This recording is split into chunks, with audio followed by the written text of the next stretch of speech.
This is the Tesla Model 3, and it's a little bit like a OnePlus mobile phone in the way it has almost the same performance as the more expensive Model S, but it's more affordable. So it starts in America from around $35,000. Here in Europe, it starts from 50,000 euros, and in the UK, well, you can't get it yet. You'll be able to within a year. Then it'll probably cost around £50,000. This is the performance version of the Model 3, so it has some sporty upgrades like a carbon fibre rear spoiler, 20-inch alloy wheels, bigger brakes, it sits lower to the ground as well, but it looks like a Model S, but just a little bit more modern, a little bit smaller. And of course, look, being an electric car, there is no grille, so it doesn't really have a mouth as such. I do like the look of it though. I think it's quite a neat and tidy looking car, but inside, it's suitably high tech. So, it's a really clean, modern design in here. There's hardly any buttons. The only buttons there are actually on the steering wheel. And quality is pretty good as well. It's much better, I think, than in the Model S, which is the more expensive car. So there's squidgy materials on the dash here and here and here and here, and even down here on the door bins as well. And the build quality is better than before, so the controls have a nice damp feeling to them. The materials don't shake.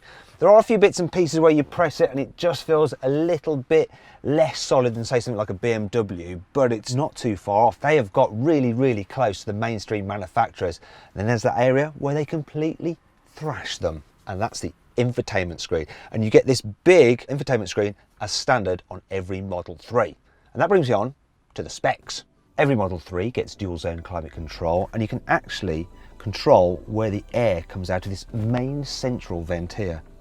Put it exactly where you like it, and you just drag it with your finger like that. There's mobile phone connectivity where you can actually control the car remotely by an app, so you can do things like operate the climate, you can check the charging state and do some other bits and pieces such as lock it. In fact, you can use your phone as the key for the car, and it just recognises that you've got it in your pocket and lets you in and start it. And you get a reversing camera too, and I think it's probably one of the most high definition reversing cameras I've ever seen. If you upgrade to the performance model, you get the optional full-length glass roof as standard, and I love the way it just extends all the way to the very back. Instead of fabric seats, the performance model also gets vegan leather, also known as leatherette or just fake leather. It's also available with this open pore wood, if you like that kind of thing. And there's heated seats too, though not just for the driver nor the front passenger, but for people in the back as well. Even the one in the very middle back seat. In fact, you can control most of the car's functions through this screen, so I'm going to talk you through exactly what it can do now. There's Google Maps Sat-Nav. It's fast, easy to use, and will plan your route via Tesla superchargers. All driving and security features are operated through the screen, and you can swipe to see power usage and remaining charge. The car even understands a wide range of voice commands, while music apps such as Spotify and TuneIn Radio are built in. There's full internet connectivity too with Google Search, and even a mode for cleaning grubby fingerprints off the screen. Thank God. You also use the screen to adjust things like the door mirrors. For instance, I hit that button on there, and then I use the button on the steering wheel to move the mirror up and down and left and right. Then if I want to alter the position of the steering wheel, once again I press that button, and then I use this again to move it up, down, in and out. In fact, it's very easy to get an ideal driving position in this car. So the seat has plenty of adjustment in it, so even if you're really tall, you can get into a comfortable position, or if you're small, because it will jack up quite a way. And for those longer journeys, you've got electrically controlled lumbar support to put a little bit of extra padding in the small of your back so you don't get backache. And then there's the cubby spaces, so there are a lot. Under here, there's plenty of room, and you've even got a little tray, and there's a 12-volt charging socket in there. How very quaint. However, for the more modern people, look at this. You have, if I just hit that, you will see a couple of chargers there where you can just mount your mobile phone directly and they'll charge up. I think that is super cool. What's less cool is this, that it can be quite hard to shut these if you think they operate like a normal cubby cover, but they're actually held down by magnets, so you just have to close them gently and it's all good. Yeah, actually under there I should show you, there's plenty more space there as well. Look at that. The door, there you see, it takes some getting used to. The door bins are a decent size as well, and you can use these cup holders, although they are fixed in size and quite large, which means smaller cans are going to rattle around in there and probably drop out when you accelerate. And then there's the glove box, so how the heck do you open it? of course, you open it through the screen. You know, everything is operated through the screen. So there we go. I just hit this button. Et voila, the glove box. Another thing that's cool is this. Look at the visor. So it's like one of those covers for your iPad, the way it's magnetic. I really like that.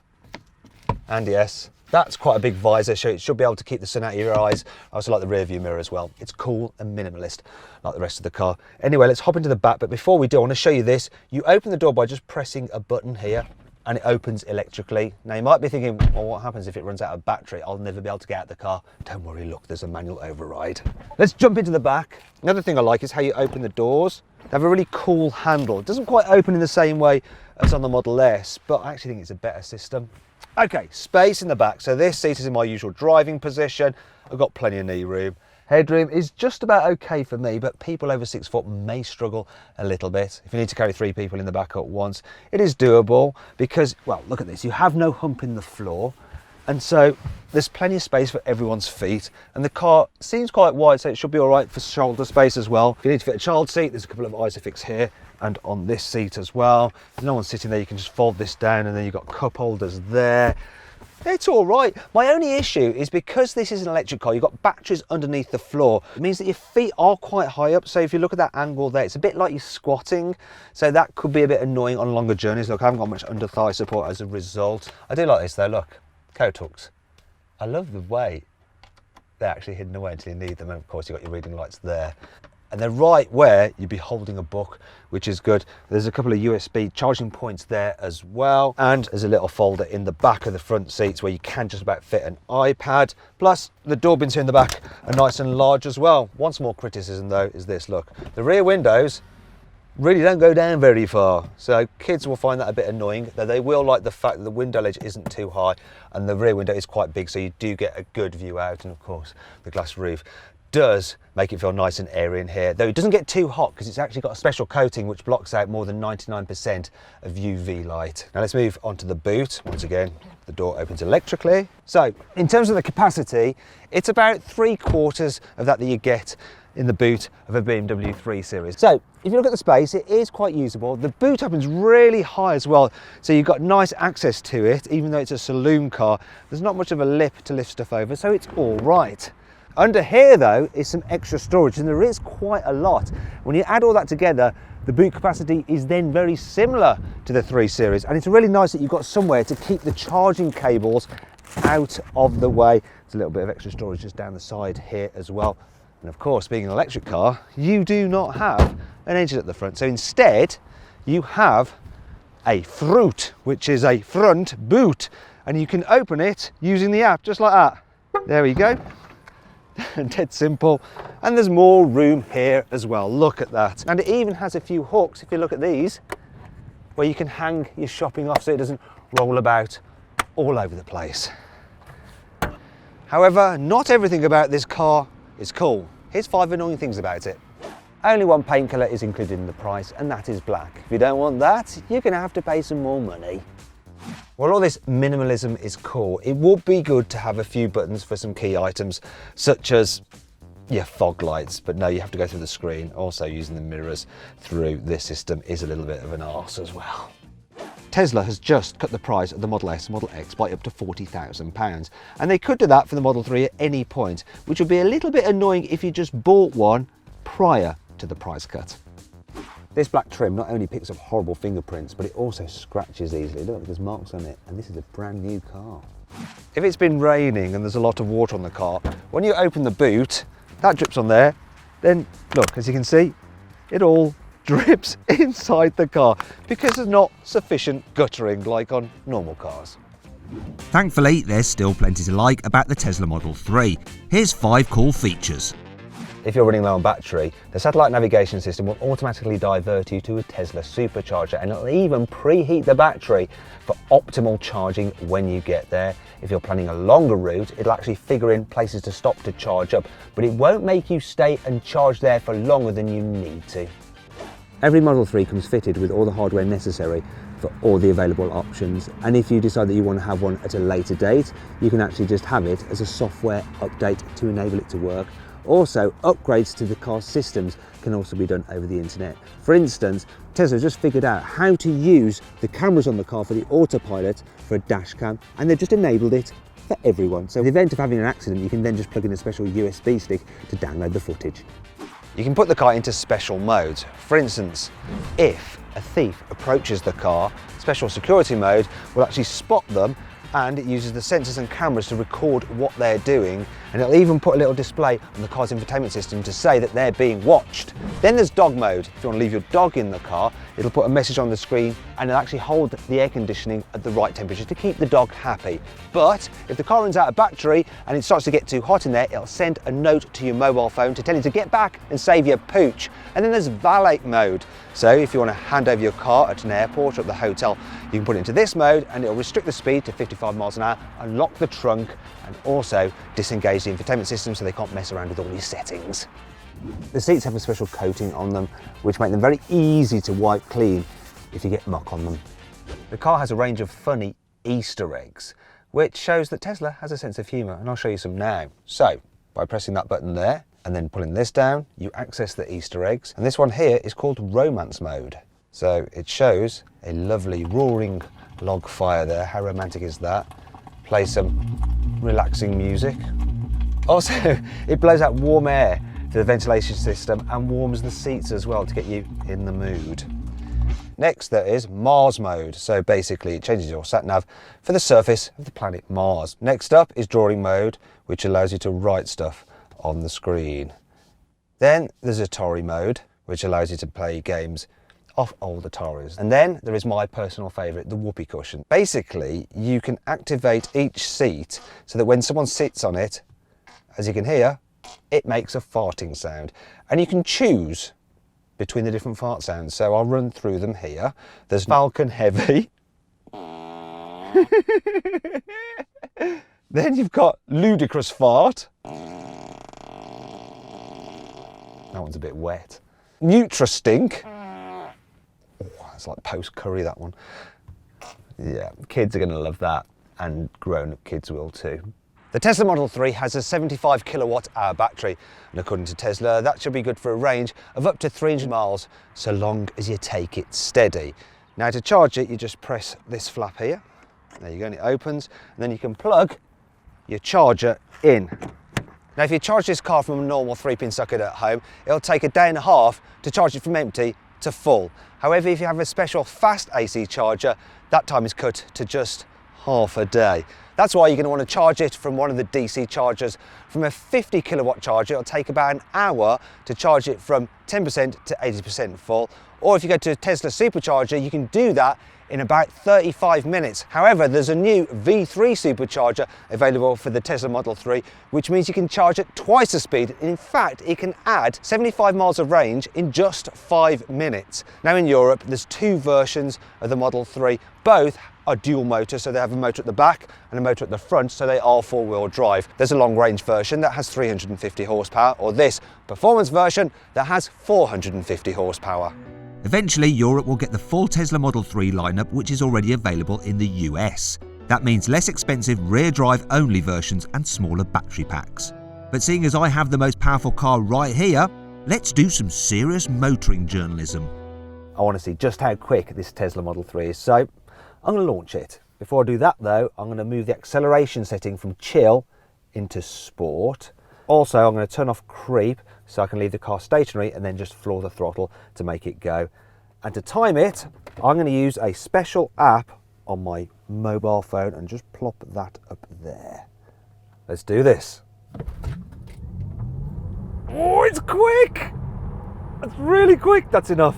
0 to 60, and you can see it there, 3.6 seconds. Yeah, it's quick. It's not quite as bonkers quick as a Tesla Model S P100D in Ludicrous Plus mode, but it's fast enough. And when you're just driving along, because you've got no gearbox and you've got the instant power from the electric motors, when you put your foot down, it just picks up so quick. Woo! Yes, it's definitely a Tesla.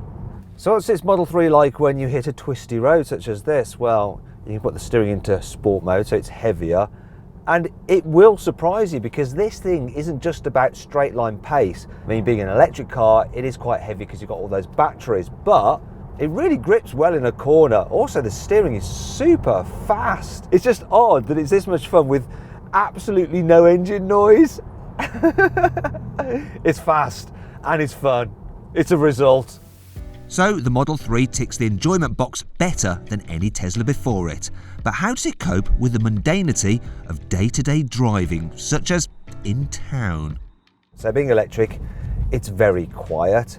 This is the performance version, so it has slightly stiffer suspension, so it does move around a bit over bumps in the road, but it's not too bad. And actually over speed bumps such as this, yeah, it's fine. It doesn't feel any firmer than something like a sporty Audi or BMW. You can get the normal model, which has softer suspension and smaller wheels, and it'll be a bit better over bumps and a bit more comfortable, but I'm actually fine with this. What I do like is the fact you get a great view forward because you've got such a low dash. What I don't like though is this pillar creates a massive blind spot, so when you're at junctions you really do have to look around it quite a lot. As for the manoeuvrability, well, the turning circle is very similar to something like a BMW 3 Series, so it's just about good enough, so if you need to go around a mini roundabout, you can do. Then there's the brakes. So normally with an electric car, the first part you're braking actually regenerates the batteries, and so it can feel a bit grabby at times, whereas it doesn't with this Tesla. You get the regenerating effect when you lift off the accelerator, but the brakes are just normal brakes. So they're very easy to control, and you don't end up like jerking your way down the road. I like that about it. Now this is the part of the video where I'd normally park the car to see how easy it is to do that. But unfortunately, these cars haven't parked that great, so I don't think I'll be able to get the car in that gap and get out again. So I'm just going to have to get the car to park itself. And I do that using the app.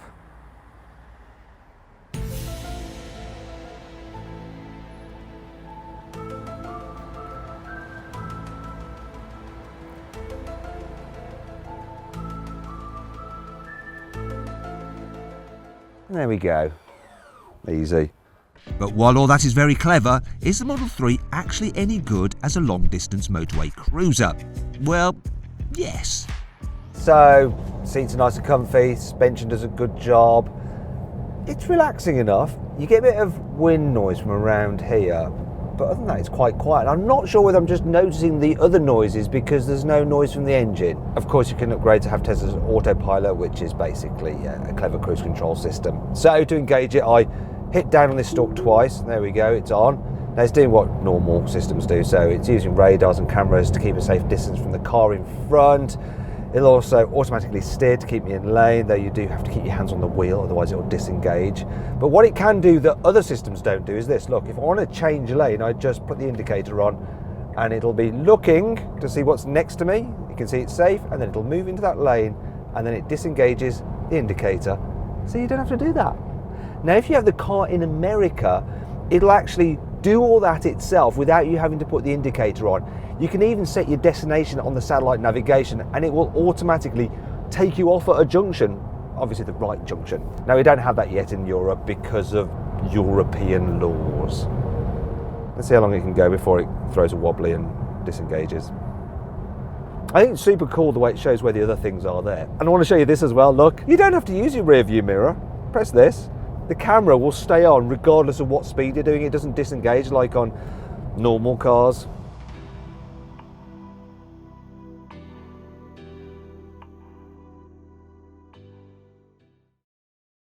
Now, I've been driving along with my hands off the wheel for at least 2 or 3 minutes now. I don't think the system which disengages when you take your hands off the wheel is working on this particular car, because this is odd. It's definitely not supposed to do this. Anyway, I think we're going to cut this section because it's going to go on forever, isn't it? Because I don't think the system's going to disengage, it's just going to keep on working, which I quite like. Apparently there was a minor steering calibration issue on this particular car, and normally autopilot can tell if your hands aren't on the wheel and will disengage if they're not. And anyway, for safety reasons, don't try what I did at home.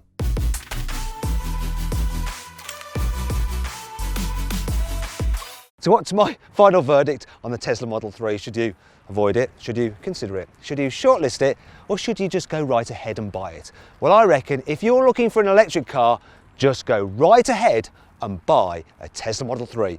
It's even better than the Model S, but less expensive.